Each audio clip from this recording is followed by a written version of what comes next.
Hey everybody, welcome back to our channel. So today we'll talk about Canfin Homes. Canfin Homes के stock के बारे में हम लोग बात करने वाले हैं. उसके बाद हम लोग उसके थोड़े बहुत फिनेंशियल्स देखेंगे, कैसे स्टॉक परफॉर्म कर रहा है, कैसे कंपनी परफॉर्म कर रही है, और उसके बाद अल्टीमेटली हम लोग उसके टेक्निकल चार्ट्स देखेंगे कि कैसे ये स्टॉक अपने टेक्निकल चार्ट्स पे परफॉर्म कर रहा है, क्या ऐसे चार्ट पैटर्न्स बन रहे हैं और कहाँ हमारी एंट्री एंड एग्जिट पॉइंट रहने वाली है. चलिए वीडियो को शुरू करते हैं. तो कैनफिन होम्स बेसिकली ये होम लोन्स प्रोवाइड करती है, हाउसिंग फाइनेंस कंपनी है, और इसको जो स्पॉन्सर करती है वो है कैनरा बैंक. तो आप समझ गए होंगे इसका थोड़ा बहुत ओवरव्यू कि क्या ये कंपनी करती है. हमें किसी भी स्टॉक में इन्वेस्ट करने से पहले हमें पता होना चाहिए कि एटलीस्ट हम जिस कंपनी में इन्वेस्ट कर रहे हैं वो करती क्या है.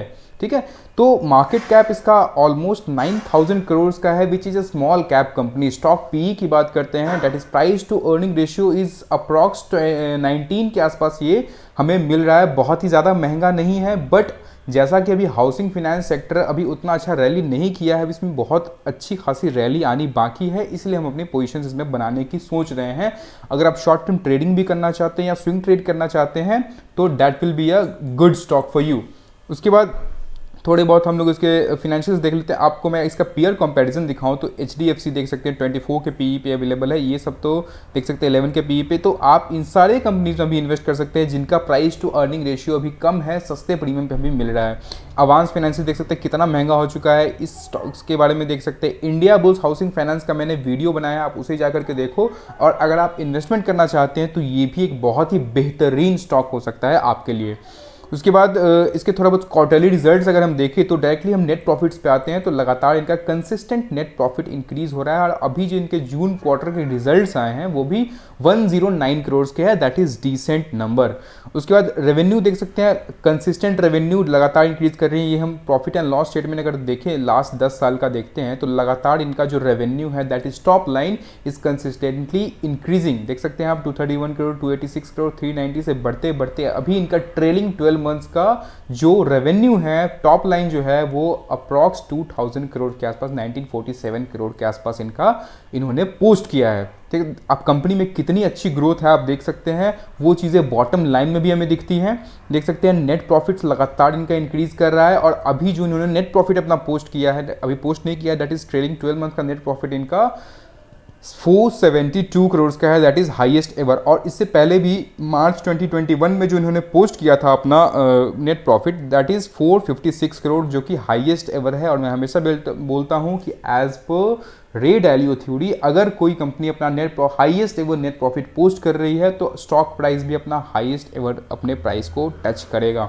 एक चीज़ मुझे अच्छी लगी, इनके फिनेंशियल्स मार्जिन अगर आप देखें तो बहुत ही अच्छे मार्जिन पे ये काम कर रही है. और अभी तो ये तक 24-25%, 20%, 17, 24, 28%. और अभी अगर हम बात करें पिछले कुछ सालों में इन्होंने अपने फिनेंशियल्स मार्जिन बढ़ा दिए. अगर किसी कंपनी का मार्जिन इंक्रीज होता है तो उनकी प्रॉफिटेबिलिटी पे लगातार इम्पैक्ट, अच्छा इम्पैक्ट देखने को मिलता है, और ये चीज़ें अच्छी साइन दिखाती है, किसी भी कंपनी के स्ट्रेंथ को दिखाती है.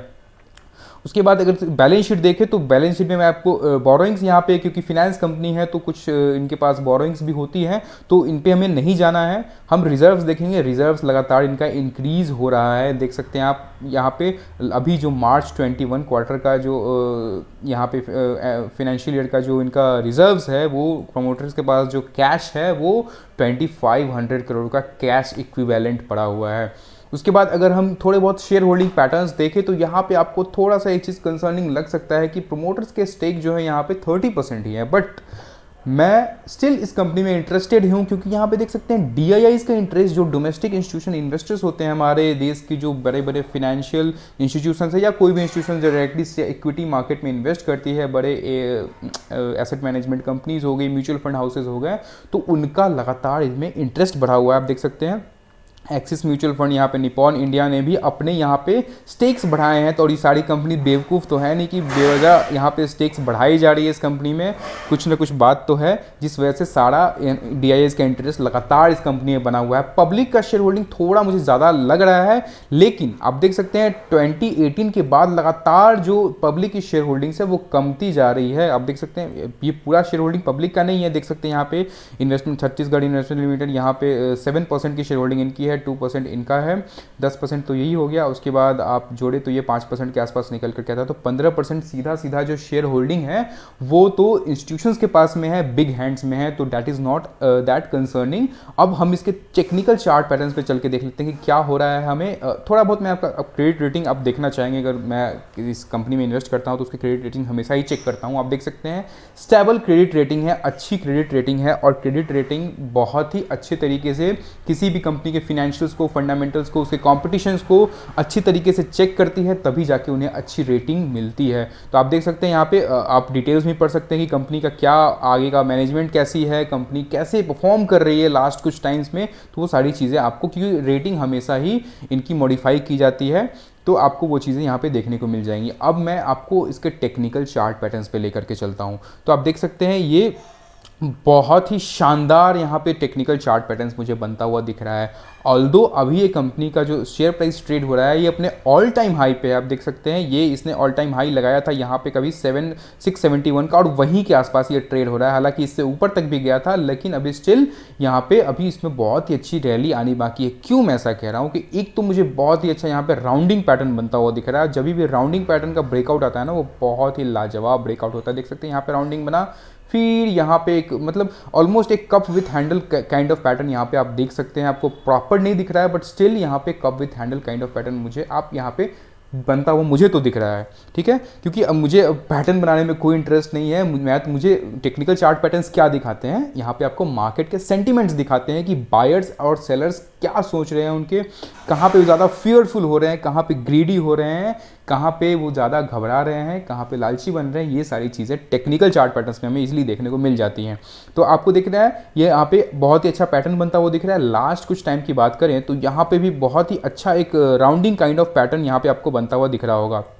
देख सकते हैं आप यहाँ पे एक बहुत ही अच्छी राउंडिंग पैटर्न यहाँ पे बनी है, और इसके बाद शेयर प्राइस ने इस लेवल का जो रेजिस्टेंस लेवल था इसका, ये जोन था रेजिस्टेंस जोन 615 के आसपास का, इसने इसको ब्रेकआउट दिया, फिर नीचे की तरफ आया, फिर ऊपर की तरफ, और लगातार जब प्राइस एक्शन को जब वॉल्यूम सपोर्ट करे ना, तो वहाँ पे आपको बहुत ही ज़्यादा कन्विक्शन आ जाती है। वैसे ट्रेड्स में ज़्यादा प्रेफर करता हूँ जहाँ पे प्राइस को वॉल्यूम सपोर्ट कर रहा है। ऑल्दो फाइनेंशियल्स तो एक मेजर पार्ट रहते ही है मेरे ट्रेड्स के, अगर मैं खासकर स्विंग ट्रेडिंग की बात करता हूँ तो, बट यहाँ पे प्राइस वॉल्यूम को सपोर्ट कर रहे हैं, वॉल्यूम प्राइस को सपोर्ट कर रहे हैं, साथ साथ इसके फिनेंशियल सपोर्ट कर रहे हैं। तो अब इस कंपनी को आगे बढ़ने से कोई नहीं रोक सकती है। शेयर प्राइस मोमेंटम में अभी आने ही वाला है, अभी आ भी चुका है। आप देख सकते हैं यहाँ पे वॉल्यूम्स कितने ज़्यादा स्पाइक्स हैं, एंड दीज आर, मैं हमेशा कहता हूँ, इंस्टीट्यूशनल बाइंग्स, क्योंकि डिटेल कभी इतने मात्रा में बाइंग सेलिंग्स नहीं करता है। तो अभी इसने इसका ब्रेकआउट दिया, उसके बाद ऊपर की तरफ जाने लगा। ये इसका एक मेजर रेजिस्टेंस लेवल है। मैं यहाँ पे एक रेजिस्टेंस एक जोन ही ड्रॉ कर देता हूँ मैं, ठीक है। तो ये जो था ना, इसका एक मेजर रेजिस्टेंस जोन था जिसको इसने अभी ब्रेकआउट दिया है, और अभी ब्रेकआउट दे के फिर वापस उसी लेवल को रीटेस्ट कर रहा है। अब रीटेस्ट का मतलब आप घबराएं नहीं, अब यहाँ से ब्रेक डाउन भी हो सकता है अगर इसमें थोड़ी सी मंदी आ गई तो, लेकिन स्टिल मुझे बहुत ही स्ट्रांगनेस यहाँ पे दिख रही है। अगर इस लेवल को रीटेस्ट सक्सेसफुली कर लेता है, यहाँ से फिर ये स्टॉक फटने वाला है, मैं आपको बता रहा हूँ। क्योंकि लेकिन आप स्टॉक में घबरा के एंट्री मत बना लेना। एंट्री आपको तभी बनानी है जब ये इस लेवल को ब्रेक करेगा, क्योंकि ये इसका एक मेजर रेजिस्टेंस लेवल, क्योंकि अभी फिलहाल का जो रेजिस्टेंस लेवल है इसका ये बन चुका है। इस लेवल को प्राइस ब्रेक नहीं कर पा रहा है, दैट इज 690 का जो लेवल है, इसको प्राइस ब्रेक नहीं कर पा रहा है, बार बार यहाँ से नीचे की तरफ आ जा रहा है। तो जब भी ये इस लेवल का ब्रेकआउट देगा, then you can make positions. आप अपने कैपिटल का 5% से ज़्यादा इन्वेस्ट ना करें, ताकि आपकी पोजीशंस डाइवर्सिफाइड रहे और आपको ज़्यादा घबराहट ना हो अगर स्टॉक प्राइस ऊपर नीचे होता है तो आपको अगर यहाँ पे इस लेवल का ब्रेकआउट मिलता है तो आप अच्छा खासा टारगेट एक्सपेक्ट कर सकते हैं। ऑल्दो अभी अगर इसका टारगेट रहने वाला है तो क्या रहने वाला है, तो ये जो राउंडिंग पैटर्न यहाँ पे फॉर्म होता है ना, तो यहाँ पे सिंपली जो टारगेट निकल करके आता है, ये जो इसकी डेप्थ होती है, ये इसका टारगेट होता है। तो अगर ये जो टारगेट है ये इस लेवल के ब्रेकआउट के बाद का है, तो अब इस लेवल के ब्रेकआउट पे जो टारगेट हमें मिला, तो ये लगभग 18-19% का टारगेट था, बट उसमें से कुछ चीज़ों तो अभी कवर हो चुकी है। तो स्टिल अगर हम यहाँ से भी अपनी पोजीशंस बनाते हैं तो यहाँ से भी पोजीशंस बनाते हैं, अगर मान लीजिए यहाँ बनाते हैं तो आपको 17%, और इसके ब्रेकआउट के बाद भी अगर आप पोजीशंस बनाते हैं तो भी आपको ईजिली 15% का टारगेट आपको देखने को मिल जाएगा, और विद इन 1 और 2 मंथ्स मैक्सिमम मैं आपको बता रहा हूँ ये आपको टारगेट देखने को मिल सकता है। जिस तरीके से इसमें मोमेंटम चल रही है ये आपको 1 और 2 वीक्स में भी देखने को मिल सकता है, बट एक मैक्सिमम मार्जिन हम लोग ले करके चलते हैं। ठीक है, तो ये था हमारा आज का स्टॉक। मैंने आपको टेक्निकल्स पे समझाया कि कैसे काम करते हैं, कैसे पब्लिक सेंटिमेंट्स काम करते हैं, यहाँ पे बायर सेलर्स के कैसे सेंटिमेंट्स होते हैं, जहाँ अभी मुझे यहाँ पे बायर्स ज़्यादा स्ट्रॉन्ग दिख रहे हैं। इंस्टीट्यूशंस का इंटरेस्ट लगातार ही इस शेयर प्राइस में, इस शेयर में बढ़ता जा रहा है।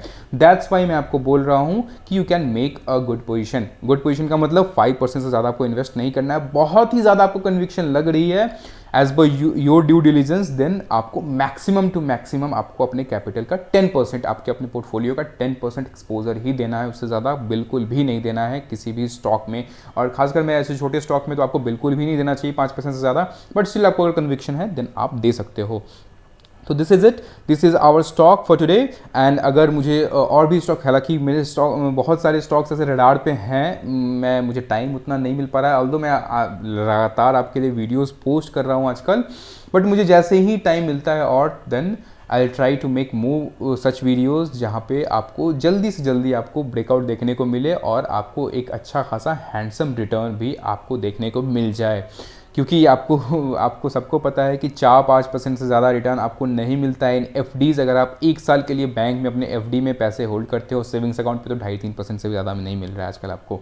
ठीक है, तो यहाँ आपको लोगों को 5% मंथली भी मिलता है, तो लोगों को वो लगता है कि इतना रिस्क ले रहे हैं शेयर मार्केट में, पैसा तो यूँ बन जाएगा, जादू की छड़ी है घुमाऊंगा बन जाएगा, बट ऐसा कुछ भी नहीं होता है। अगर आपको 5% या 3% का भी रिटर्न मंथली आपको अगर मिल रहा है तो आपको 3% का रिटर्न मतलब 36% आप एनुअली आप मतलब आप एक तो इंडेक्स को डबल तरीके से बीट कर रहे हो, इन्फ्लेशन को बीट कर रहे हो, आप इवन वॉरेन बफेट को भी बीट कर रहे हो, क्योंकि उनका भी इवन आप जाके खुद रिसर्च करो कि मैक्सिमम रिटर्न कितने बनाते हैं वॉरेन बफेट, आपको खुद समझ में आ जाएगा कि क्या हम लोग एक्सपेक्ट कर रहे हैं, क्या हम लोग को एक्सपेक्ट करना चाहिए। ठीक है, तो बस आज के लिए इतना ही। मिलते हैं नेक्स्ट वीडियो में किसी एक अच्छे बेहतरीन क्वालिटी स्टॉक के साथ। एक अच्छी क्वालिटी वीडियो बनाने की मैं कोशिश करता हूँ, हमेशा एक क्वालिटी कंटेंट डिलीवर करने की कोशिश करता हूँ अपने एंड से।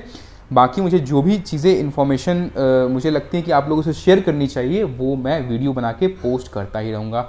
हम लोग अपने बिज़नेस में काफ़ी ज़्यादा बिजी हैं अभी, दैट्स वाई बहुत ज़्यादा रिसर्च का टाइम नहीं मिल पाता है, बट स्टिल क्योंकि मैं अभी ट्रेडिंग पे ज़्यादा फोकस कर रहा हूँ और हम लोग ट्रेडिंग ज़्यादा मतलब अभी ऑप्शंस में, फ्यूचर्स में ज़्यादा ट्रेड कर रहे हैं, तो स्टॉक्स भी है रडार पे। मैं अपने पोर्टफोलियो में कुछ ऐड करते रहता हूँ, लोगों को भी सजेस्ट करता हूँ, तो दैट्स वाई। और मैंने यूट्यूब चैनल भी शुरू किया हुआ है, तो इसलिए मुझे लगता है कि that is my responsibility to make such videos.